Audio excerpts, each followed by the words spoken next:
Je sais pas si t'es au courant, en même temps c'est dur de passer à côté quand t'es attaché de près ou de loin à cette licence, mais en ce moment il y a une vraie hype autour des cartes Pokémon. Ça revient en force avec entre autres des tas de streamers qui ouvrent des paquets de cartes, qui ouvrent des boosters en live de cartes Pokémon du coup, et qui essayent de choper des grosses cartes. Et il y en a une en particulier qui nous rappelle notre enfance et qu'on a tous voulu avoir un jour. En tout cas pour ceux qui ont déjà collectionné les cartes Pokémon. Le Dracofeu du set de base en première édition.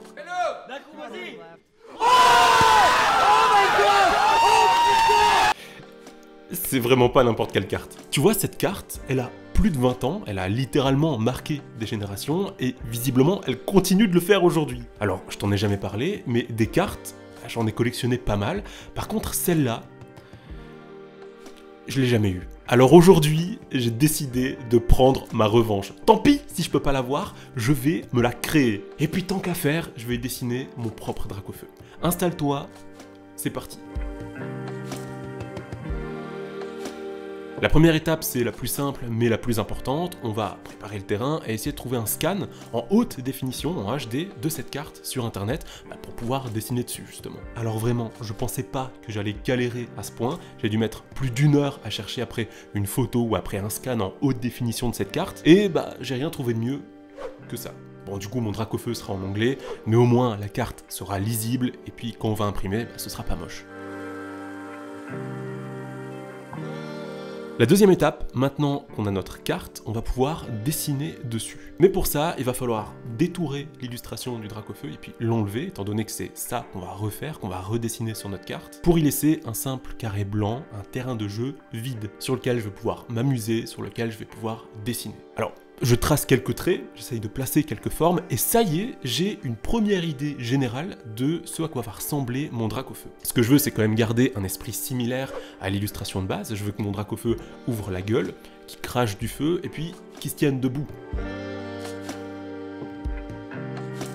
On a le plan de route, le brouillon est terminé, et tu le remarques d'ailleurs, j'ai essayé de séparer certains éléments en utilisant des couleurs différentes. Là en l'occurrence, je veux bien différencier le Dracofeu de ses flammes pour la mise au propre. Et justement, en parlant de mise au propre, c'est précisément l'étape qui suit, c'est précisément ce qui vient après le brouillon. Là, je peux repasser avec du noir sur les traits que je veux garder. Et là, c'est un moment où je m'amuse. Je suis en train de dessiner un Pokémon qui a marqué mon enfance alors que j'ai 25 ans. Honnêtement, je m'estime très heureux d'avoir pu conserver cette âme de gosse que j'ai au fond de moi. Ça me permet de m'amuser facilement et puis de continuer à prendre du plaisir en faisant des choses aussi simples que dessiner des Pokémon.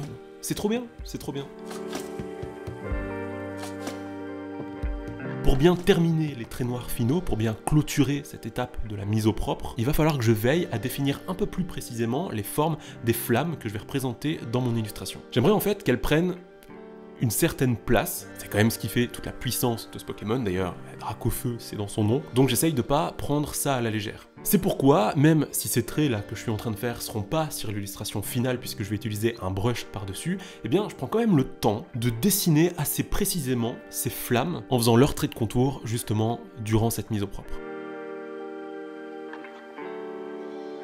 Ça y est, le Dracofeu est dessiné, là c'est la partie galère qui commence pour moi. J'ai pas l'habitude d'utiliser les couleurs, tu le sais si tu me suis déjà, mais je vais essayer de me dépasser pour cette vidéo, je vais essayer de tout donner pour pouvoir avoir une carte qui envoie du lourd. Et je crois que là, la vraie difficulté de la colorisation, c'était de faire en sorte de différencier le personnage des flammes. Donc Dracofeu des flammes, parce qu'en fait, eh bien, ils ont les mêmes couleurs. Dracofeu a du jaune, de l'orange, des tons rougeâtres, c'est précisément toutes les couleurs d'une flamme. Donc c'est là que l'enjeu se trouve, c'est là que la difficulté se trouve. En fait, il faut garder à l'esprit que l'illustration doit rester lisible et que les différents éléments qui s'y trouvent doivent quand même se dissocier un petit peu les uns des autres. En bref, j'en ai chié.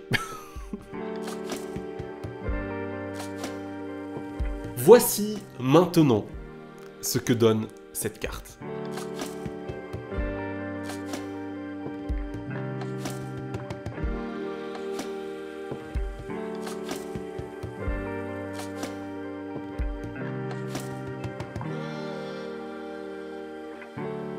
Ça y est, j'ai enfin mon Dracofeu du set de base. En plus là, elle est encore plus rare, puisqu'elle est unique. J'espère en tout cas que cette vidéo t'aura plu. Moi, je me suis éclaté à la faire. C'est toujours un plaisir de laisser parler la nostalgie quand on dessine.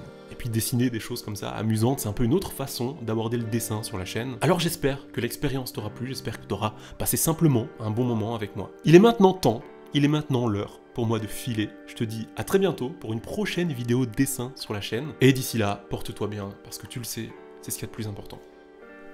Salut!